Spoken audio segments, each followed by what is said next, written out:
I marvel at the fact that at the age of 17, when I'd never cracked open a Bible on my own, the previous year, a little bit of exposure had come. Prior to that, never opened a Bible. I'm not even sure we had one in the home. I think my dad had one. But I'm lying in a hospital bed. Do you know why? Because I wanted out of life. My life had no meaning. I wanted to be a cricketer. I wanted to play tennis. I did it well, but I would never have excelled to the ranks of the best. So I wasn't even going to make it there. I just did it, played at a university level, that was it. And as I'm lying in this hospital bed, having attempted to take my own life, a man walks in with a little red Gideon's New Testament. I couldn't reach out for it because my body was dehydrated. The moisture was gone. It was a servant in the house who rushed me to the hospital. And my mother takes that Bible that he gives and she says, "You really can't stay here. My son is in critical condition." And he said, "Ma'am, your son needs this more than anything else." And so he opens to John chapter 14, where Jesus is talking to Thomas. "I'm the way, the truth, and the life. No one comes unto the Father except through me." And then he goes on in verse 19 and says, "Because I live, you also shall live." The power of the Word of God to crack open this encrusted heart of a young man who'd never had the wisdom to open it before. And I begin to pray. And I say, "Lord, if you are the Lord of life, take me out of this hospital room. I will leave no stone unturned in my pursuit of truth." That day is so vivid in my mind.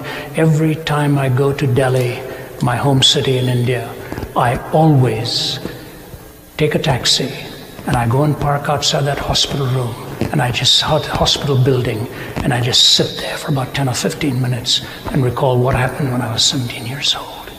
Happened with the Word of God. Happened with the Word of God. And as I walked out of there, 5 days later, the doctor looked at me and he said, "Young man, we've given you back your life, but we cannot make you want to live." I just said, "Doctor, you don't need to worry about that."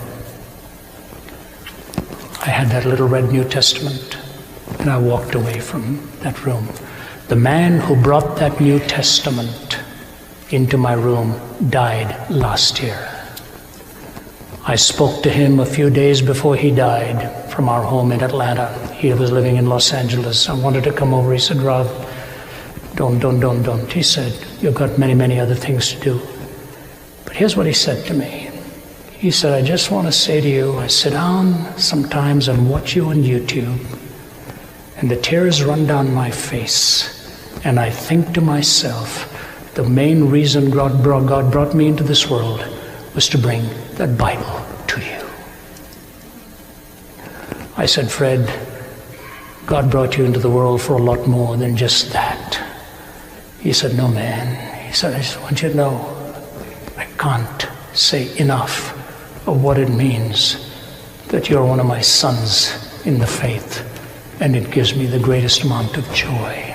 Thy word is truth. Thy word is truth."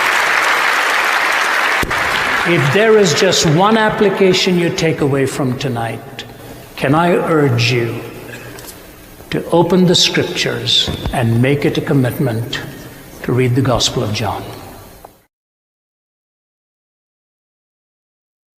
And when you love Him, in spite of all of the contraries that you see around us, you're trusting Him for having the supreme wisdom and the knowledge to ultimately bring a pattern out of it all.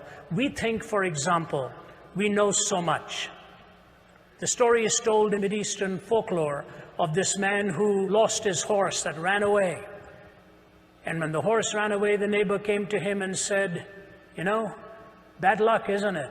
Your horse is gone." He said, "What do I know about these things?" A few days later, the horse came back with 20 other wild horses. And the neighbor came and said, "Amazing, it's not bad luck, it's good luck. You've got 20 more." Man says, "What do I know about these things?" His young son is going and taming one of the new horses. That young horse kicks him and breaks his leg. The neighbor comes and says, terrible, isn't it? Your son's leg is broken. Bad luck that these horses came. The fellow says, what do I know about good luck and bad luck? A few days go by and a bunch of thugs are coming looking for recruits to join their gang, and they're looking for all the able-bodied young men, and they're about to pick this young man but find out his leg is broken, and they say, we don't want him, we're going to move on to the next house. So the man comes and says, good luck, isn't it? Your son's leg was broken. In one little series of episodes, we don't know what lies ahead. Why don't you wait till you stand before God face to face, and you will find out there were reasons why he didn't stop that trigger, so that you will see the heinousness of evil and see the majesty of love and good, managing to navigate yourself but as the pilgrim's progress to come to the celestial city. Many that live deserve death, and some that die deserve life. Can you give it to them, Frodo? Do not be too eager to deal out death and judgment. Even the very wise cannot see all ends. Oh, it's all a mystery.